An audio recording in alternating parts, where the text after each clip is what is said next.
And good day and welcome to the Constitution Line by Line. I'm Paul Fabrizio. And I'm Don Frazier. I teach history at McMurray University. My colleague teaches political science. That's right. And now we're into Article 4 of the Constitution. That's right. And as I said, this is sort of like a grab bag. They're just things they want to discuss. They want to get out there, so they're just going to put them in the fourth and the remaining articles of the Constitution. So, we ready? We're ready. What's our line? This is about full faith and credit. Is this Section 1, Clause something? This is Article 4, Section 1. Okay. Full faith and credit shall be given in each state to the public acts, records, and judicial proceedings of every other state. And the Congress may be general laws. That didn't quite make sense. And the Congress may be general laws prescribe the manner in which such acts, records, and proceedings shall be proven, and the effect thereof. Okay. Don is looking at me going, what? Let me look at another copy of the Constitution. Yeah, make sure you've got that right. We want to make sure we're got that right. Okay. By the way, I picked up this version of the Constitution from a member of Congress. That's a good idea. Their office. So, chapter and verse. Yeah, Article 4, full faith may by general laws prescribe. Yeah, that makes more sense. Yeah, well. Okay, that's all right.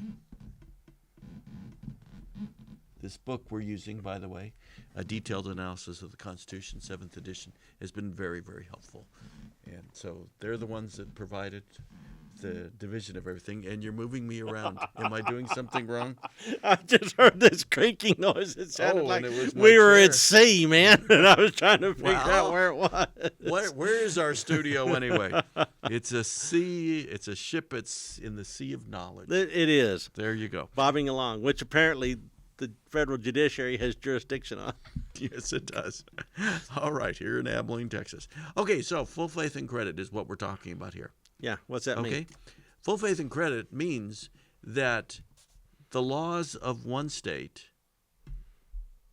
affect what goes on in another state. So, Don, were you married in the state of Texas? I was. Okay, I was married in Georgia.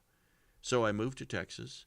Georgia's judicial act of marrying me applies here in Texas. So my wife and I, we come here, we're still married. We don't have to go through a ceremony or anything like that. But what about something like same-sex marriage? Well, the Supreme Court responded to that and said that same-sex marriage is something that it recognizes across the whole country. The question was before that, before the Supreme Court stepped in their decision, the Obergefell decision. Yes. People would go to Massachusetts, get married, then move back to Texas, and Texas would refuse to recognize it. And that would be an apparent violation of the Full Faith and Credit Act. Yes. But it turns out that, how do I say this? The Supreme Court accepts that each state must accept the judicial proceedings of other states. Yes. But is willing to accept limits on that. Okay. So, does it have to accept divorces that occur in one state, in another state? You know, what about a teenager, a 12-year-old who gets married in one state? Under the age of consent? Yeah. Or what about old miscegenation laws in the Deep South? Yeah. There's, I mean, on the face of it, it's very specific. You must accept what another state does. The reality is, and the records they keep, et cetera, which they mentioned. Yeah. And the reality is, it's a much more nuanced sort of thing. Each state can step in and say, "Well, we won't go that far. We won't accept that." I mean, there's some talk in legal circles of the possibility of some states recognizing polygamous marriages, plural marriages. Okay. Yeah. What happens when that happens? Do you have to accept that in other states? And other states would say, "Excuse me," they would say, "No." Got y'all choked up at the concept. Yeah. I have no concept about nothing about that. I'm not making any commentary on it. I'm just making the statement that many states would have great problems. Well, many states had great problems with gay marriage. They did. They did. So and the Supreme Court stepped in and cut all that off. just cut off. Just cut off any consideration. They said gay marriage is constitutional. Everybody must accept it. Well, why isn't polygamy then? No state has recognized polygamy. Well, Utah territory. Yeah, Utah territory. And they changed But what their if rules. one did? Well, then we would be back in the same situation we were in the early days of gay marriage. Yeah. I believe the first gay marriage was actually 15 years ago today. Huh. Today. And in Massachusetts. And states rebelled against it. They just wouldn't accept it per the Constitution. Yeah. But the Supreme Court stepped in and said it's a constitutional right. You can't not allow it. Correct. And I mean, our students, this has by and large been their reality. Right. But we remember the conversations Right. and the tug of war over that. Right. Barack Obama, when he was running for president the first time in 2008, he was in favor of civil unions but not gay marriage. Yeah. And so there's been a tremendous movement in it over a period of time. But this doesn't just apply to that. I mean, extradition. Yeah. Correct. If somebody breaks a law in the state of Oregon and they flee to Texas, Texas is going to recognize Oregon's jurisdiction with this person. When they arrest this person, they're going to send them off back. they go. Yeah, that's really what we're talking about. Don't quit running until you get to Mexico, and then take your chances. Yeah, good luck there. Or Sierra Leone. You will see what happens, and that's a whole nother thing. Yeah. But the basic concept here, and it's a very valid thing, and you can argue about the specifics, but as a general rule, states recognize the legal actions that take place in other states. Makes perfect sense. Okay? But that also is going to shackle you better believe 49 states to the interest of one state. Right. You better believe it. And what's interesting, we brought up polygamy. We tend to bust on like fundamentalist Mormon sects, but we have a large immigrant population and growing where polygamy was part of their culture. Right. And so then all of a sudden this becomes a civil rights issue. Yeah. Yeah. Interesting. The religion question was largely answered with the Mormon case.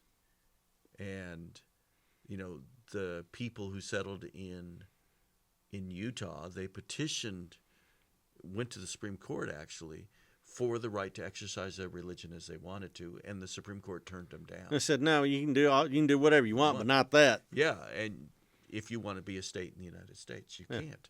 And so I think that religion question is largely answered, but what about culture? Well, that's what I'm saying. That's a whole nother thing. Yeah, I mean, because there's cultural practices being introduced into the United States that may end up being so concentrated that it sways the character of a particular state or a community in that state. Yeah, but even so, this is specifically talking about state to state. Right. So it doesn't matter if Flint, Michigan, or some town in Minnesota is overwhelmingly Somali, for instance. Right. It's if Minnesota kind of goes that direction, then what happens? Does the Constitution recognize a freedom of culture? That's a good question. And the answer is no. But, freedom of religion. But you could argue that this would be a civil right to practice your culture. That's a difficult. That's not as well established. Oh, I understand it's not well established. I'm just saying what you could argue.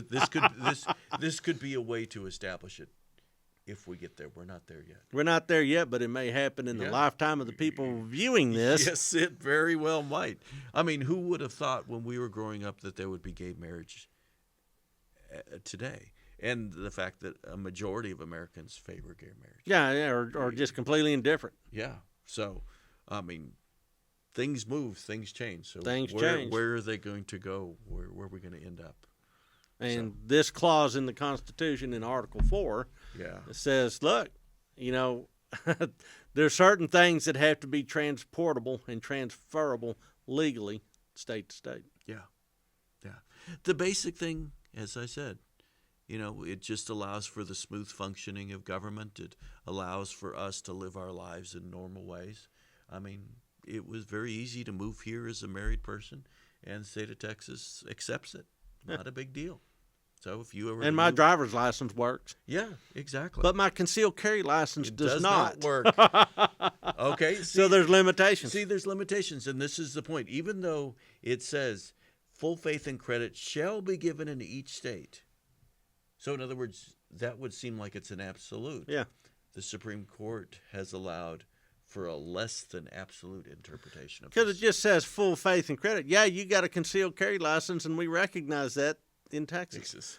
But up here in New Hampshire, sorry, not going to work. Not going. I'm just pulling New Hampshire out of thin air. They probably don't, but Vermont probably does. Yeah. So anyway, there we go. Full faith and credit. All right, that's an interesting clause, interesting section rather. Yeah, and you can see why they did it. They wanted to, in a certain sense, provide a uniformity to the relationships of these 13 colonies. Correct. And so they said, we got to work together on things. And this is probably a reaction to the crunchiness of the Articles of Confederation. Exactly. All right, so that's our line. We'll have another line next time.